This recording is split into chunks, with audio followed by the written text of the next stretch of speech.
The Aesop for Children, Fables 93 to 96, by Aesop. Recorded by Susan Morin, Portland, Maine. The Serpent and the Eagle. A serpent had succeeded in surprising an eagle, and had wrapped himself around the eagle's neck. The eagle could not reach the serpent, neither with beak nor claws. Far into the sky he soared, trying to shake off his enemy, but the serpent's hold only tightened, and slowly the eagle sank back to earth, gasping for breath. A countryman chanced to see the unequal combat. In pity for the noble eagle, he rushed up, and soon had loosened the coiling serpent and freed the eagle. The serpent was furious. He had no chance to bite the watchful countryman. Instead, he struck at the drinking horn, hanging at the countryman's belt, and into it let fly the poison of his fangs. The countryman now went on toward home. Becoming thirsty on the way, he filled his horn at a spring, and was about to drink. There was a sudden rush of great wings. Sweeping down, the eagle seized the poisoned horn from out his saviour's hands, and flew away with it to hide it where it could never be found. An act of kindness is well repaid. The Wolf in Sheep's Clothing. A certain wolf could not get enough to eat because of the watchfulness of the shepherds.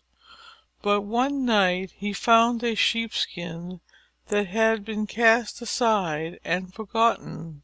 The next day, dressed in the skin, the wolf strolled into the pasture with the sheep. Soon a little lamb was following him about, and was quickly led away to slaughter. That evening the wolf entered the fold with the flock.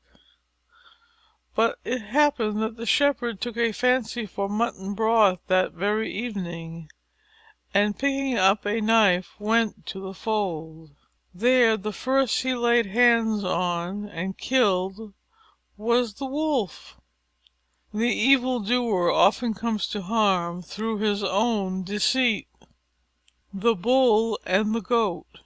A Bull once escaped from a lion by entering a cave which the goatherds used to house their flocks in stormy weather and at night. It happened that one of the goats had been left behind, and the Bull had no sooner got inside than this goat lowered his head and made a rush at him, butting him with his horns. As the lion was still prowling outside the entrance to the cave, the Bull had to submit to the insult.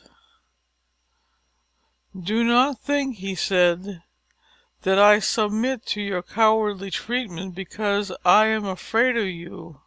When that lion leaves, I'll teach you a lesson you won't forget.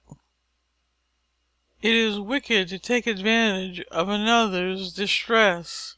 The Eagle and the Beetle. A Beetle once begged the Eagle to spare a hare which had run to her for protection. But the Eagle pounced upon her prey, the sweep of her great wings tumbling the Beetle a dozen feet away.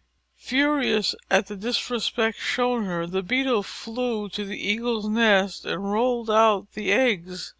Not one did she spare. The Eagle's grief and anger knew no bounds, but who had done the cruel deed she did not know.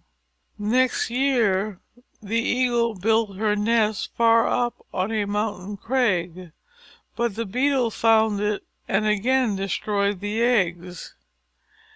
In despair the Eagle now implored great Jupiter to let her place her eggs in his lap. There none would dare harm them. But the Beetle buzzed about Jupiter's head, and made him rise to drive her away, and the eggs rolled from his lap. Now the Beetle told the reason for her action, and Jupiter had to acknowledge the justice of her cause. And they say that ever after, while the Eagle's eggs lie in the nest in spring, the Beetle still sleeps in the ground, for so Jupiter commanded. Even the weakest may find means to avenge a wrong. Section 24